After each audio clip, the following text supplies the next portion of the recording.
Hello everyone, welcome to my lecture. My name is Kunjan. Last lecture में हमने क्या पढ़ा था? हमने साइंटिफिक मैनेजमेंट कंप्लीट किया था, है ना। आज हम लोग क्या पढ़ने वाले हैं? Techniques of scientific management. Techniques क्या होते हैं साइंटिफिक मैनेजमेंट का?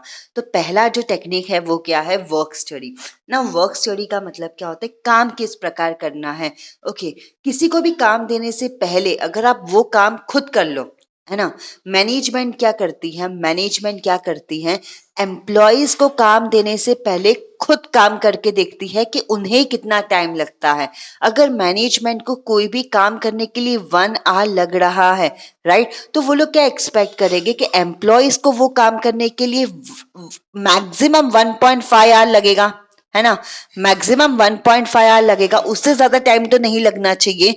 तो ये जो काम करके मैनेजमेंट देखते हैं और उसके बाद एम्प्लॉयज को काम करने देते हैं, तो उसे हम लोग क्या बोलते हैं? Standard time.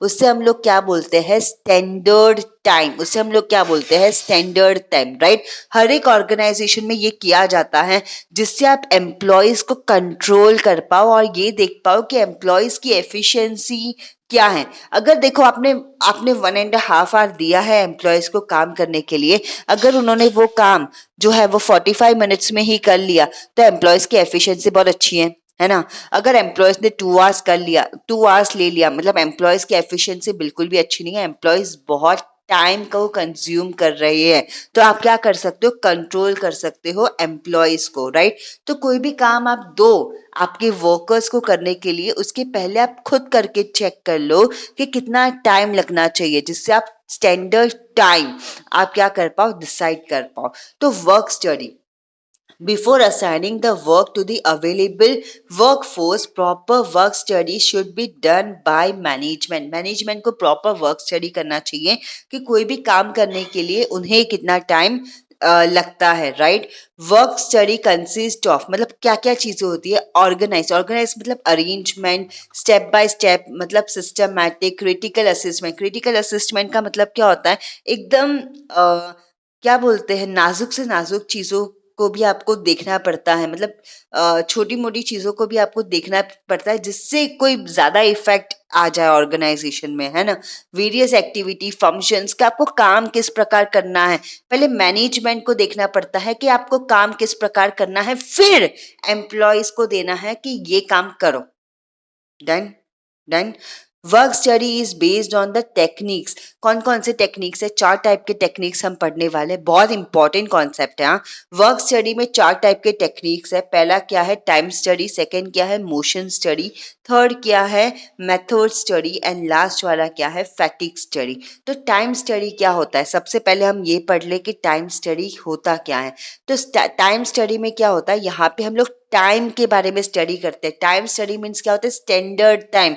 एक एम्प्लॉय को एक काम करने के लिए कितना टाइम मिलना चाहिए। It is a technique used for fixing the standard time required to do a particular task under a given condition. एक given condition में कितना टाइम लगना चाहिए, right. It is useful for measuring, और ये बहुत यूजफुल है जिससे हम लोग मेजर कर पाए एम्प्लॉयज के एफिशिएंसी को। मैंने आपको बोला ना कि काम वो किस प्रकार कर रहे हैं, एम्प्लॉयज के एफिशिएंसी को हम लोग मेजर कर पाए और साथ ही साथ हम उनके काम को कंट्रोल कर पाए। देन ये आई गेस कि ये वाला पॉइंट जो है वो इजी है, आपको समझ में आ गया, राइट। ओके, नेक्स्ट वाला जो पॉइंट है वो क्या है? Method study. मेथड स्टडी का मतलब क्या होता है? हर एक काम करने के लिए अलग अलग मेथड होते हैं, राइट। तो आपको वो साले, देखो, मेथड 1 है, मेथड 2 है, मेथड 3 है, बहुत सारे मेथड होते हैं काम करने के लिए। तो सबसे पहले आप मेथड 1 से काम करके देखो। देखो कि ये मेथड 1 से आपकी क्वालिटी क्या आ रही है काम की, और कितना कॉस्ट लग रहा है। मेथड 2 से करके देखो, मेथड 3 से करके देखो, और उसके बाद आप एक मेथड को सिलेक्ट करो जिससे आपकी ऑर्गेनाइजेशन में एफिशिएंसी बनी रहे, आपको ज्यादा प्रॉफिट मिले, एंड आपका टाइम जो है वो वेस्ट ना हो, कम से कम टाइम में आपका काम जो है वो हो जाए। Right. There are always various method, बहुत सारे मेथड होते हैं जिससे आप क्या कर सकते हो, आपके काम को कंप्लीट कर पाओ। राइट। फॉर बेस्ट, देखो best quality and cost effectiveness के लिए हमें सिलेक्ट करना पड़ता है, हमें आइडेंटिफाई करना पड़ता है कि ये 3 मेथड में से कौन सा बेस्ट मेथड है एक पर्टिकुलर काम करने के लिए। और यही बहुत ही चैलेंजिंग होता है फॉर अ मैनेजर। ये 3 मेथड में से एक मेथड को सिलेक्ट करना वो बहुत ही चैलेंजिंग होता है। वैसा मेथड सिलेक्ट करना जो जो टाइम को ज़्यादा वेस्ट ना करे, मटेरियल को ज़्यादा वेस्ट ना करे और जिससे इम्प्रूवमेंट हो। और यही इससे जिससे इम्प्रूवमेंट हो, हमारे सारे रिसोर्सेज जो है वो अच्छे से हैंडल हो पाए और हमारे जो प्री डिटरमाइंड पहले से हमने जो ऑब्जेक्टिव डिसाइड किया है वो ऑब्जेक्टिव तक हम लोग बहुत आसानी से पहुंच जाए।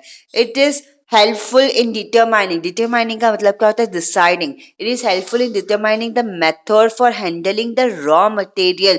और ये बहुत ही इंपॉर्टेंट हो जाता है कि हमें मेथड को डिसाइड करें जिससे हम हमारे रॉ मटेरियल्स को हैंडल करें, ट्रांसपोर्टेशन देखें, इंस्पेक्शंस करें, स्टोरेज करें, एक्सेट्रा।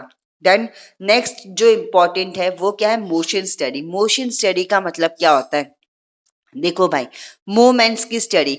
एक एम्प्लॉय है आपके ऑर्गेनाइजेशन में काम कर रहा है, एक एम्प्लॉय आपके ऑर्गेनाइजेशन में काम कर रहा है, राइट। वो पूरा दिन यहाँ वहाँ यहाँ वहाँ यहाँ वहाँ यहाँ वहाँ घूमता रहता है। अगर वो पूरा दिन घूमता रहेगा तो काम कौन करेगा, राइट। तो यहाँ पे मोशन स्टडी का मतलब क्या होता है, एम्प्लॉयज के मूवमेंट्स की स्टडी, कि भाई एम्प्लॉयज के मूवमेंट्स क्या है। अब एम्प्लॉय ज्यादा यहाँ वहाँ तो नहीं घूम रहा है जिससे हमारा काम जो है वो कम हो रहा है ना, right? The study of required motion study movements of or an employee as well as machine while completing a particular task is very important. सिर्फ एम्प्लॉयज की ही नहीं, आपको मशीन की भी मूवमेंट्स के ध्यान रखने चाहिए कि वो किस तरीके से मूवमेंट कर रहे हैं। तो ये बहुत ही इंपॉर्टेंट हो जाता है एक ऑर्गेनाइजेशन में। It is helpful in eliminating, देखो यहाँ पे मेन पॉइंट क्या है भाई, एलिमिनेट कर दो। एलिमिनेट का मतलब क्या है, कैंसिल कर दो, रिमूव कर दो। Unnecessary movement, unnecessary motion and finding the best method of doing a particular job. यहाँ पे अननेसेसरी मूवमेंट्स को हमें क्या करना है, कैंसिल करना है और बेस्ट मेथड को फाइंड करना है जिससे हम एक पर्टिकुलर काम को बहुत इजीली कर पाए। It also help in improving the efficiency of the employee। इससे आपके एम्प्लॉयज की एफिशिएंसी जो है वो क्या होगी, इम्प्रूव हो जाएगी। Motion techniques is use to know whether some elements of a job can be eliminated. Motion study से हम ये देख सकते हैं कि बहुत सारे ऐसे अननेसेसरी मूवमेंट्स होते हैं ऑर्गेनाइजेशन में जिसको हम लोग क्या कर पाए, एलिमिनेट कर सकते हैं क्या, राइट। और जिससे हमारे सीक्वेंस और their sequence can be change, और ऐसे सीक्वेंस को हम लोग चेंज कर पाए जिससे हमारा काम जो है वो बहुत आसानी से हो, राइट। राइट। अननेसेसरी मूवमेंट्स के बारे में अगर मैं आपको एक चीज बोलूं, समझो कि बहुत बड़ी फैक्ट्री है, बहुत बड़ी फैक्ट्री है, राइट। फैक्ट्री में आप शर्ट्स बना रहे हो। तो शर्ट्स जो है वो स्टिच हो रहा है यहाँ पे बिल्डिंग 1 में, बटन्स लग रहे हैं बिल्डिंग 2 में, राइट। और प्रिंटिंग जो है वो हो रहा है बिल्डिंग 3 में। तो यहाँ पे मुझे एक चीज बोलो कि 3 अलग अलग बिल्डिंग में काम हो रहा है तो यहाँ पे मूवमेंट्स जो है वो बहुत ज्यादा हो गया। उससे अच्छा है कि आप अलग अलग फ्लोर्स में काम करो ना। अगर अलग अलग फ्लोर्स में काम करोगे, अलग अलग जगह पे अलग अलग बिल्डिंग से ज्यादा, तो यहाँ पे क्या होगा, आपके मूवमेंट्स जो है वो कम हो जाएंगे। अगर आपके कम हो जाएंगे तो आपके काम जो है वो बहुत जल्दी जल्दी होने लगेंगे, है ना। आपका काम जो है वो स्मूथली होगा। देन लास्ट वाला क्या है, फैटिक स्टडी। फैटिक स्टडी का मतलब क्या होता है, break. Fatigue means what, break. Organisation में काम के बीच में आपको ब्रेक मिलता है, लंच ब्रेक मिलता है, उसके बाद टी ब्रेक मिलता है इवनिंग में। तो ये ब्रेक होने चाहिए ऑर्गेनाइजेशन में। ब्रेक उतने होने चाहिए जिससे आप रिलैक्स फील हो, और मतलब ज्यादा भी नहीं होने चाहिए कि जिससे आपको ऐसा लगे कि हाँ मैं सो ही जाऊं, आलस भर जाए और आप काम ही ना कर पाओ उसके बाद, है ना? और उतने कम भी नहीं होना चाहिए जिससे आप फ्रस्ट्रेट हो जाओ कि भाई मुझे खाना खाने का भी टाइम नहीं मिला। तो ब्रेक जो है, देखो lunch break 1 hour is enough, है ना? 1 आवर इज इनफ। तो 1 आवर में आप खाना भी खा सकते हो, थोड़े टहल के भी आ सकते हो। तो 1 आवर का जो ब्रेक होता है दैट इज इनफ। अगर आप 1 आवर से ज्यादा ब्रेक दे रहे हो that is also not good. And आधा घंटे का ब्रेक दे रहे हो for as per me that is also not good, क्योंकि खाना खाने के तुरंत बाद कोई काम नहीं कर सकता। डन।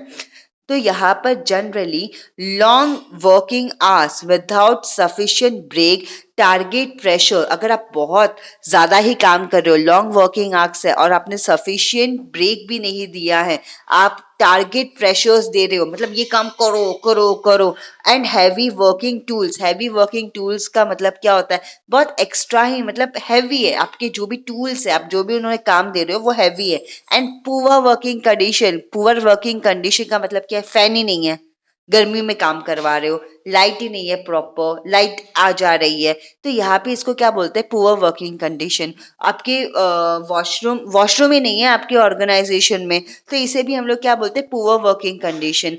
तो result into physical and mental stress, उससे क्या हो सकता है, एम्प्लॉयज को फिजिकल एंड मेंटल स्ट्रेस हो सकता है। एंड जब भी अगर किसी को स्ट्रेस होता है ना, तो वो अपना मैक्सिमम नहीं दे सकता है, वो अपना काम जो है वो अच्छी तरीके से नहीं कर सकता है। Right, that is fatigue. Right, it has an adverse effect on the health and efficiency of an employee. Right, अगर आपकी वर्किंग कंडीशन अच्छी ना हो तो आप एम्प्लॉयज की हेल्थ और एफिशिएंसी में क्या हो सकता है, एम्प्लॉयज की एडवर्स इफेक्ट हो सकता है। The study of fatigue and step of reducing the level of fatigue is very important to maintain the operational efficiency of the employee। तो ये बहुत ही important हो जाता है कि भाई हम स्टडी करें कि कितना ब्रेक देना चाहिए, right? And reducing the level of fatigue, मतलब यहाँ पे स्ट्रेस थोड़ा कम दे दे, है ना? स्ट्रेस थोड़ा कम दे दे। यहाँ पे अगर आप कम स्ट्रेस दोगे, आप काम वो हिसाब से करवाओगे। देखो 8 आवर्स वर्किंग इज इनफ। अगर आप 10 घंटा काम करवा रहे हो, 12 घंटा काम करवा रहे हो, तो उससे क्या होगा, फिजिकल स्ट्रेस होगा, मेंटल स्ट्रेस होगा, और उससे आपके जो एम्प्लॉयज है वो अच्छी तरीके से काम नहीं कर पाएंगे। तो यहाँ पे फैटिक स्टडी का मतलब क्या होता है कि भाई ज्यादा स्ट्रेस मत दो, ज्यादा स्ट्रेस में जो एम्प्लॉयज है वो अच्छी तरीके से काम नहीं कर पाएंगे, उनको रिक्वायर्ड ब्रेक दो। देन अब नेक्स्ट पॉइंट क्या है, standardised of tools and equipments. अब मुझे एक चीज बोलो, आप ये वाली बुक से पढ़ रहे हो, अगर मैंने अचानक से आपकी बुक चेंज कर ली, वर्डिंग्स चेंज कर लिया, तो मुझे बोलो आप इजीली पढ़ पाओगे क्या? नहीं। वैसे ही आप, अगर आप कोई मशीन में काम कर रहे हो, तो वो मशीन में आपका हाथ बैठ गया है, अगर मैं मशीन को चेंज कर दूं तो वापस से हाथ बिठाने के लिए आपको टाइम लगेगा। तो जो भी टूल्स आप दे रहे हो, जो भी मशीन्स आप दे रहे हो, जो भी इक्विपमेंट्स आप दे रहे हो एम्प्लॉयज को काम करने के लिए, वो क्या होना चाहिए, वो स्टैंडर्डाइज्ड होना चाहिए। तो इसलिए तो ऑर्गेनाइजेशन में आपको पर्सनल, मतलब ऑर्गेनाइजेशन के अंदर काम करने के लिए पर्सनल कंप्यूटर दिया जाता है कि जिससे वो कंप्यूटर में आपका हाथ बैठ जाए, right? Okay. With the result of experiments conducted at a work place, जो एक्सपेरिमेंट वो लोग ने वर्क प्लेस में कंडक्ट किया है, टेलर एडवोकेटेड, मतलब टेलर ने ये देखा है कि standardisation of tool and equipments बहुत ही इंपॉर्टेंट है, राइट? स्टैंडर्डाइज्ड वर्किंग एनवायरनमेंट, जो वर्किंग एनवायरनमेंट है वो भी सेम होना चाहिए। And methods of production help to, उससे क्या होगा, स्पॉइलेज का मतलब क्या होता है, वेस्टेज कम होगा। स्पॉइल नहीं करोगे आप मटेरियल को, वेस्ट नहीं करोगे, आपका कॉस्ट ऑफ प्रोडक्शन में चेंजेस नहीं होगे, राइट? आपकी फैटिक, मतलब आपको स्ट्रेस ज्यादा नहीं होगा वर्कर्स को, और आपकी क्वालिटी ऑफ वर्क जो है वो क्या होगा, इंप्रूव होगा। देखो आप रेगुलरली यही वर्ड्स अगर आप रीड कर रहे हो तो ये आपको याद हो जाएंगे। अगर आप अलग अलग बुक से पढ़ोगे तो आपको याद नहीं होगा, उल्टा का स्ट्रेस होगा कि भाई उसमें ये लिखा था, इसमें ये लिखा था। तो सबसे पहले आप आपके टीचर को क्या करो, फिक्स करो कि भाई मैं यही टीचर से पढ़ूंगा और यही पढ़ूंगा, कॉन्सेप्ट यही बुक से पढ़ूंगा। तो उससे ना आपको स्ट्रेस नहीं होगा। सबसे पहले आप स्टैंडर्डाइज करोगे ना कोई भी चीज, तो उसके बाद जो है आप स्मूथली, बहुत इजीली पढ़ पाओगे। डन। सेकंड क्या है, साइंटिफिक टास्क सेटिंग।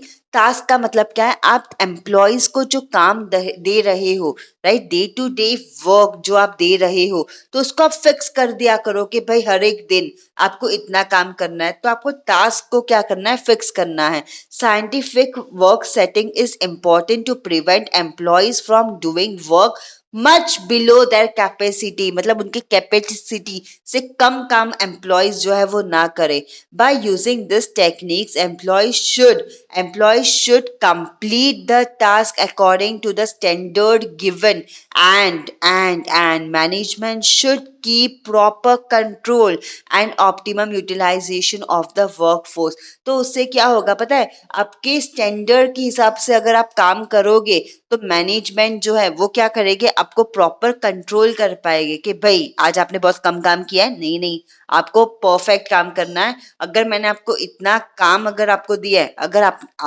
जैसे कि हमारा था ना भाई कि 1000 यूनिट्स 4 डेज में आपको बनाना है, तो ये आपका स्टैंडर्ड वर्क है। अगर आपने स्टैंडर्ड वर्क में काम नहीं किया है तो भाई डांट खा लो आप, मैनेजमेंट आपको डांटेगा, राइट। और यहाँ पे अगर आपने ये हिसाब से आपने काम दिया है तो आपकी वर्क फोर्स मतलब आपके जो भी एम्प्लॉयज है आप उसका ऑप्टिमम यूज कर रहे हो ना, समझ में आ रहा है। नेक्स्ट क्या है, scientific selection and training.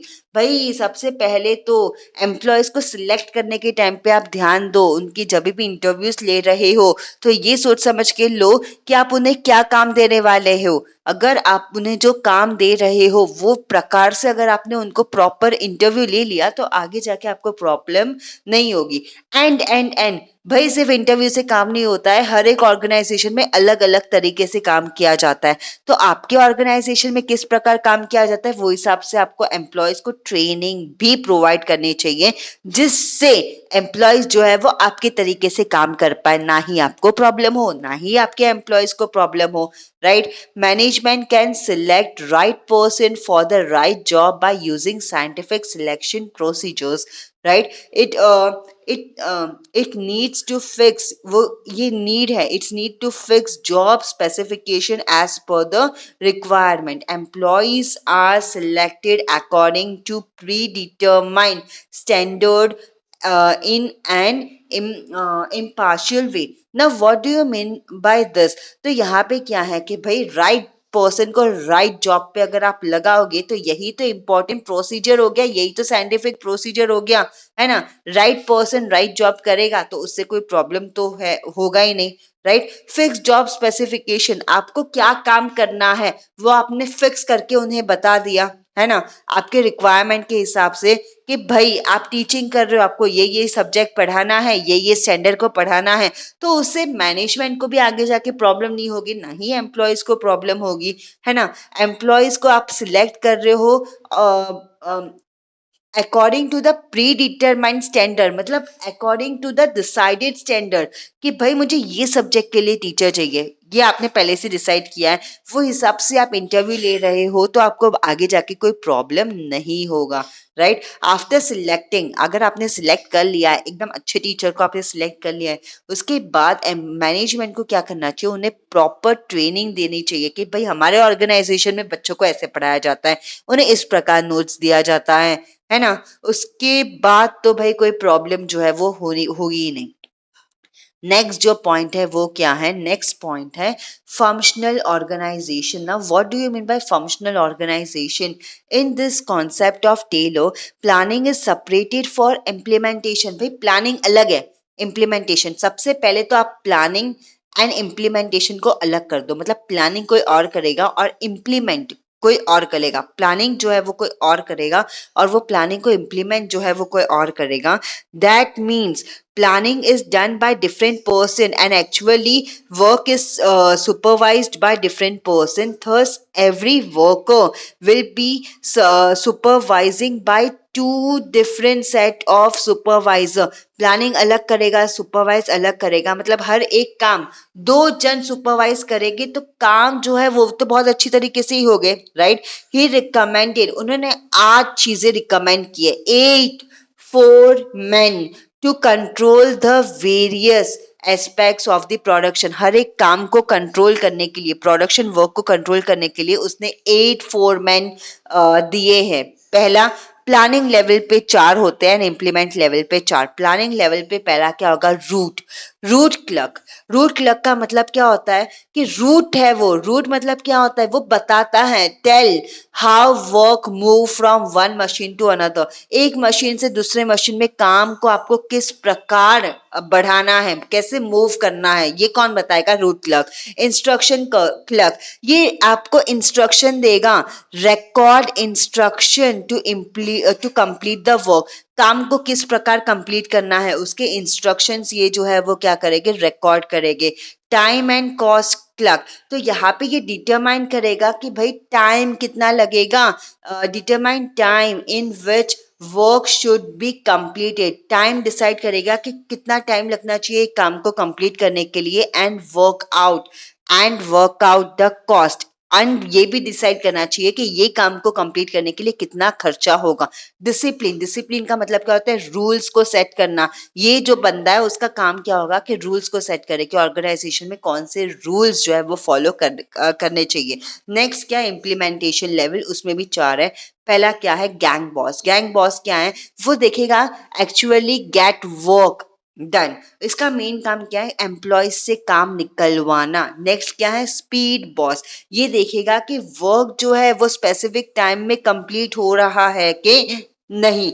Next क्या है? रिपेयर बॉस, ये देखेगा कि भाई आपके कंपनी में बहुत सारे मशीन्स हैं, तो मशीन्स को अगर कोई मशीन्स अगर खराब हो गए हैं, अगर उनको रिपेयर करवाना है या फिर उनको इंस्टॉल करवाना है, तो ये सारे जो काम है वो इनका है।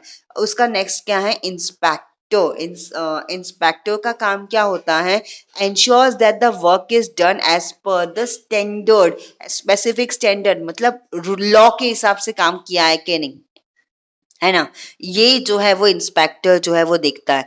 According to the Taylor, with the help of a proper division of all the activities into planning and implementing, management can definitely achieve। अगर आपने काम अगर अच्छी तरीके से किया तो टेलर क्या बोलते हैं कि मैनेजमेंट जो है वो डेफिनेटली क्या करेगा? अचीव कर पाएगा अपने परफॉर्मेंस ऑफ द ऑर्गेनाइजेशन के एम्प्लॉयज, मतलब एम्प्लॉयज की जो परफॉर्मेंस है, रिक्वायर्ड परफॉर्मेंस, वो उन्हें मिल जाएगी, मैनेजमेंट अचीव कर लेगा। देन नेक्स्ट क्या है? लास्ट बट बहुत इंपॉर्टेंट पॉइंट है, differential piece rate wage plan. मतलब क्या होता है भाई? काम जैसा करोगे वैसे ही आपको क्या मिलेगा?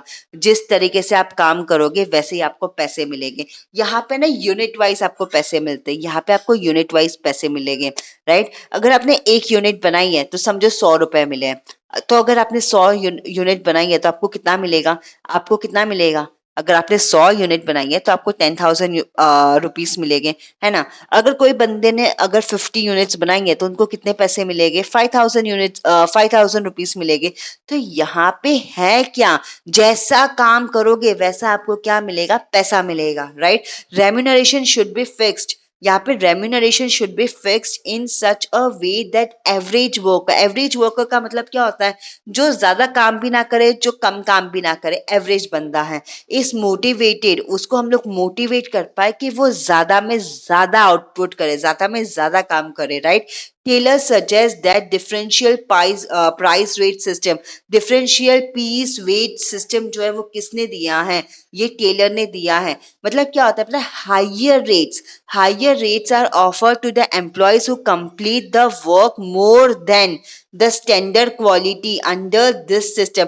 मतलब जो ज्यादा अच्छी तरीके से काम कर रहा है उसे ज्यादा पैसे दो, right। on the other hand, if the employees is performing below the standard, अगर कोई भी बंदा below the standard काम कर रहा है तो उसे कम पैसे दो, लो रेट्स दो, राइट। यहाँ पे ये यूनिट्स वाला उन्होंने एग्जाम्पल नहीं दिया है, यहाँ पे उन्होंने एग्जाम्पल जो है वो क्या दिया है पता है?